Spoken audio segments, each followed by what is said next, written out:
It was a little heartbreaking, telling a 14-year-old and a 15-year-old you have cancer is um, a bear.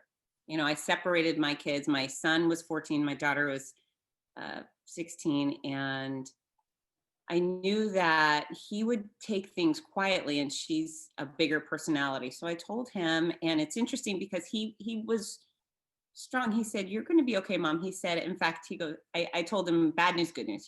Bad news, I found this lump. It is cancer. Great news. They told me I'm totally curable. I'm just going to look weird and feel kind of sick for a while. And my son said, "Mommy, I think you're going to look really cute bald." And I melted inside. It was a really sweet response. Now, and 6 months later, he told me that when I told him, he was convinced I was dying. He kept a stiff upper lip, but internally, he thought he was going to be without a mom. And then, once we were done telling him, we moved to my daughter, and she just wailed. I mean, it was gut wrenching. And I would have done the same thing if it were my mom, and cancer's certainly a good reason to cry. I cried a lot. She cried a lot. I felt it was difficult not being able to make them food. It was difficult not being able to drive them to and from school.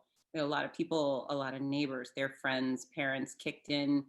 And where I'm a helper, I'm one of those people that I like to do things for people. It's weird to receive support, but we certainly did. And again, I was so grateful for that.